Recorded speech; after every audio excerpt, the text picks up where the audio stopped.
নমস্কার বন্ধুরা, আবার নিয়ে চলে এসেছি একটা নতুন রেসিপি। আজকে হেলদি টেস্টির সাথে সাথে বাচ্চাদের কিন্তু খুব পছন্দ হবে। মানে যেমন হেলদি সেই রকমও কিন্তু টেস্টি। মানে শুধু শুধু আমরা ইডলি এইভাবে খাবো কেন, আমরা আজকে ইডলিটাকে একটু অন্য রকম করে খাবো। বাজার থেকে না কিনে আমরা বাড়িতেই বাচ্চাদের খুশি করার জন্যে একদম টেস্টি ইডলি বানাবো। এইখানে দেখো আমি নিয়েছি গোবিন্দভোগ চাল।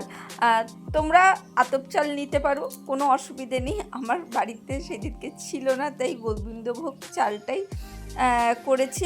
আর একবার ট্রাই করে দেখবে, মানে অসাধারণ হয়।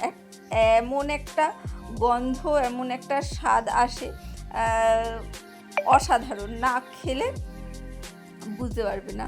অবশ্যই ট্রাই করো, যদি গোবিন্দভোগ চাল থাকে অবশ্যই ট্রাই করো। 1 কাপ গোবিন্দভোগ চাল ভালো করে মানে হাতের সাহায্যে মানে ধুয়ে রোগড়ে জল ফেলে আমি কিন্তু ভিজিয়ে রেখে দিলাম। সারা রাত্রির ভিজেছে। আর মুগ ডালটা সকালবেলা উঠে 1 কাপ মতন মুগ ডাল নিয়েছি। সকালবেলা উঠে এটাকে ভিজিয়েছি, কারণ মুগ ডাল ভিজতে না বেশিক্ষণ লাগে না, 2 ঘন্টা টাইম দিলেই কিন্তু মুগ ডাল ভালো মতন ভিজে যায়। সকালে ঘুম থেকে উঠেই মুগ ডালটাকে ভিজিয়ে দিয়েছি। আর এইখানে আলুর একটা তরকারি করব ভেতরে পুর দেওয়ার জন্য, তাই আলুগুলো ছোটো ছোটো করে কেটে নিয়েছি। নিয়ে এখানে আমি দিয়ে দিচ্ছি সাদা তেল ফ্রাইং প্যানে দিয়ে দিয়েছি ওই 1 চামচের মতন, একদম কম তেল মশলায়, যেটা খেয়ে কিন্তু বাচ্চারা বারবার বলবে। সপ্তাহে 2-3 দিন কিন্তু আবদার আসবে, অবশ্যই বানিয়ে দেওয়া। দেখো এখানে আমি দিয়ে দিয়েছি কালো সর্ষে, রাই সর্ষে যেটা বলে, ছোট সাইজের সেই সর্ষেটা, ঠিক আছে। সর্ষেটা ফোড়ন দিয়ে দিয়েছি। আর দিয়ে দিয়েছি কারি পাতা। তোমরা ছিঁড়ে কুচি কুচি করে ও দিতে পারো, আর এমনিও দিতে পারো, ঠিক আছে। আর দিয়ে দিয়েছি শুকনো লঙ্কাগুলোকে কাঁচি দিয়ে ছোট ছোট করে কেটে নিয়েছি, ঠিক আছে। ভালো করে কেটে নিয়ে এটাকে ফোড়ন দিয়ে দিচ্ছি। আর ফোড়নটাকে হালকা করে ভেজে নিচ্ছি। এখানে তোমরা হিং দিতে পারো। আমাদের বাড়িতে শাশুড়ি মা যেহেতু হিংটা খায় না, সেই জন্য আমি এর মধ্যে হিংটা দিইনি, ঠিক আছে। তোমরা যদি হিং ভালোবাসো অবশ্যই দিও, একটা আলাদাই টেস্ট আসবে। দেখো ভালো করে ভেজে নিচ্ছি। ফোড়নটা কিন্তু একটু হালকা করে ভেজে নিতে হবে। তারপর দিয়ে দিচ্ছি আমি এখানে হচ্ছে সাম্বার মশলা, ঠিক আছে। সাম্বার মশলা দিয়ে দিয়েছি। দিয়ে এখানে দিয়ে দিয়েছি আলুটা আমি আগে সেদ্ধ করে নিয়েছি, হালকা করে ভাপিয়ে নিয়েছি, পুরোটা নয়, হালকা করে ভাপিয়ে নিয়ে আমি এটাকে ভাজতে দিয়ে দিয়েছি। সেই জন্য সাম্বার মশলাটা ফোড়নের পর কিন্তু আমি দিলাম। আর এখানে লবণ দিয়ে দিয়েছি, দিয়ে ভালো করে নাড়াচাড়া করে নিচ্ছি। সাম্বার মশলাটা থাকলেই কিন্তু এটা দিয়ে হয়ে যাবে খুব সুন্দর করে। দেখো আলুগুলোকে ভালো করে ভাজা করে নিচ্ছি। আলুগুলো কিন্তু হালকা করে সেদ্ধ করেছি, মানে হালকা করে ভাপিয়ে নিয়েছি, সেদ্ধ করিনি, একটু ভাপিয়ে নিয়ে করছি যাতে তাড়াতাড়ি হয়ে যায়, আর কিছুই নয়। আর এখানে তারপরে সেদ্ধ হওয়ার জন্যে জল দিয়ে দিচ্ছি। তোমরা যদি সেদ্ধ না করে নাও আগে থেকে, মানে ভাপিয়ে না নাও, তাহলে সাম্বার মশলাটা কিন্তু ভাজার পরে দেবে। পরিমাণ মতন জল দিয়ে কিন্তু আমি এখানে চাপা দিয়ে রেখে দেবো আলুগুলোকে সেদ্ধ হওয়ার জন্যে, ঠিক আছে। আলুগুলো এখানে সেদ্ধ হোক, চলো। আর এইখানে আমি নিয়ে নিয়েছি একটা মিক্সির বাটি। তার মধ্যে দিয়ে দেবো ওই ধুয়ে মানে ভিজিয়ে রাখা চালটা, ঠিক আছে। একটু জলটা কমিয়ে নেবো, নিয়ে মিক্সির বাটির মধ্যে চালটা দিয়ে দেবো। দেখো আমি প্রায় জলটা কমিয়ে নিয়েছি একদমই, মানে জলটা দেখা যাচ্ছিল না, ঢালার সময় কিন্তু দেখা গেছে যে অল্প জল রয়েছে।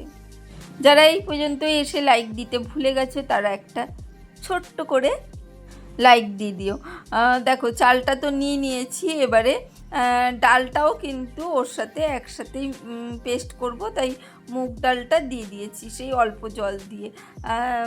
মুগ ডাল কিন্তু প্রচুর পরিমাণে ভিটামিন বা প্রোটিন আছে, তাই মুগ ডাল দিয়ে চাল দিয়ে এইভাবে অবশ্যই বানিয়ে দেবে বাচ্চাদের এবং নিজেও খাবে। একদম মানে খুব হেলদি এবং টেস্টি খাবার, যার মানে তুলনা হয় না, তাই অবশ্যই করুন। দেখো আমি এখানে দিয়ে দিয়েছি, মানে নিয়ে নিয়েছি একটা বাটির মধ্যে চাল ডালের পেস্টটা ঢেলে নিয়েছি।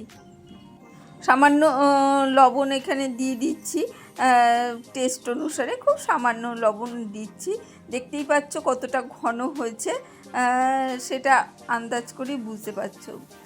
তাই তুলে তুলে দেখিয়ে দিচ্ছি, দেখো কতটা ঘন হয়েছে। চলো লবণটাও ভালো করে কিন্তু এই মানে সময় ভালো করে কিন্তু মিশিয়ে নিচ্ছি। দেখো এবারে কি কাজ আছে, এইটাকে এর মধ্যে আমি দিয়ে দিয়েছি 2 চামচ সুজি। ঠিক আছে, সুজিটা দিলে বেশ আরও সুন্দর সফট হবে, সেই জন্যে 2 চামচ, মাত্র 2 চামচ মতন চিনি দিয়ে দিয়েছি। আর এখানে দেখো আলুটাকে ঘেটে একদম আমি কিন্তু মানে একদম মানে ঘেটে আলু ভাতে মাখার মতন কিন্তু করে ফেলেছি, আশা করি বুঝতে পারছো। এইটাকে নাড়াচাড়া করে জলটা শুকিয়ে কিন্তু আমরা নামিয়ে দেবো। এখানে শুধু সাম্বার মশলাই দেয়া হয়েছে, আর ওই টেস্ট অনুসারে একটু লবণ দিয়েছি। হালকা যদি চাও তোমরা চিনি দিতে পারো, আর না চাইলে দিও না, এমনিতেই কিন্তু ভালো লাগবে। দেখো আমি ইডলি মেকারগুলো নিয়েছি, নিয়ে ওর মধ্যে ভালো করে তেল ব্রাশ করে নিচ্ছি। যারা এই পর্যন্ত এসে লাইক দিতে ভুলে গেছো তারা লাইক দিও। পুরনো বন্ধুদের জানাই অসংখ্য ধন্যবাদ এইভাবে সব সময় পাশে থাকার জন্যে।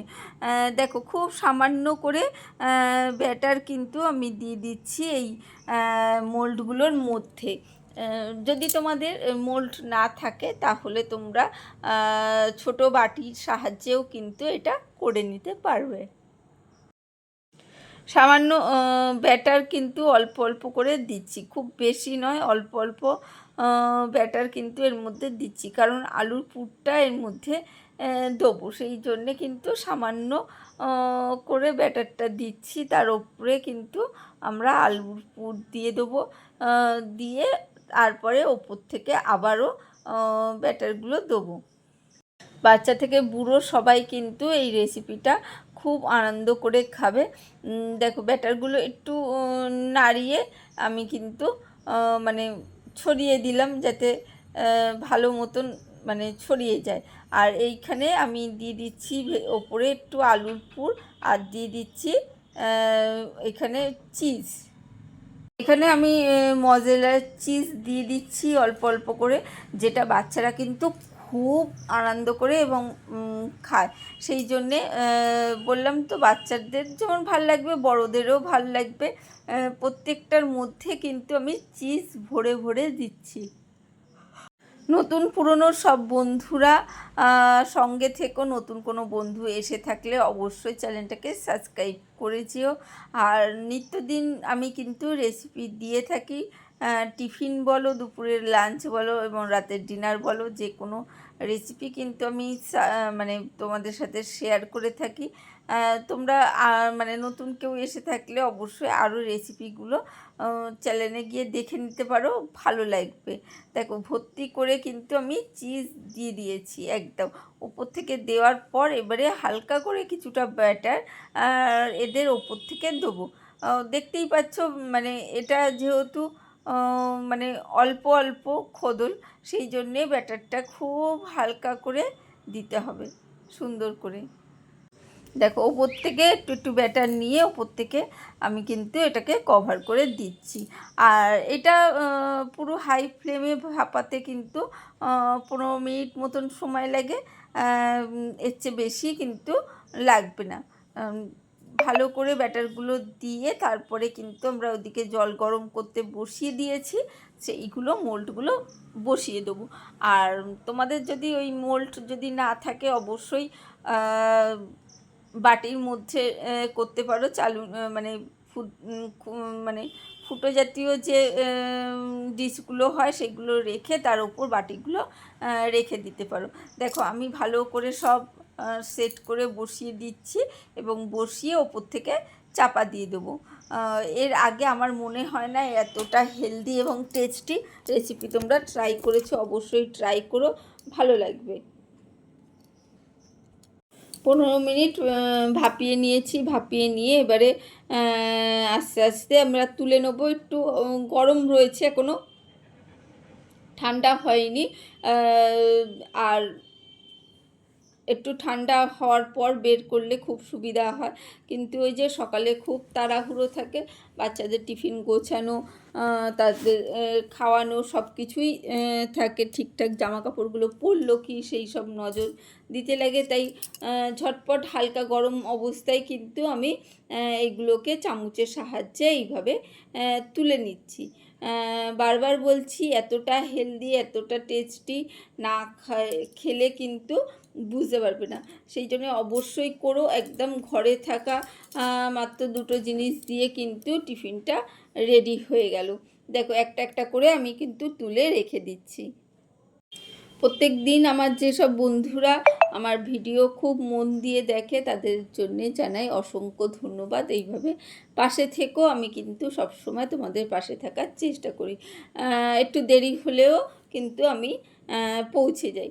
প্রত্যেকটা দেখো আমি কিন্তু তুলে নিয়েছি এবং সাজিয়ে নিয়েছি, কি সুন্দর লাগছে, আর কতগুলো কিন্তু হয়েছে, তাই না?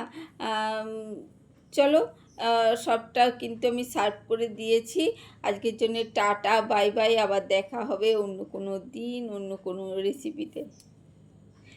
ভালো থেকো, সুস্থ থেকো, সবাই সবার সাথে থেকো, আর সব সময় হেলদি এবং টেস্টি খাবারগুলো খেও। সেই জন্যে অবশ্যই চ্যানেলটাকে সাবস্ক্রাইব করে রাখতে হবে। Bye bye, tata.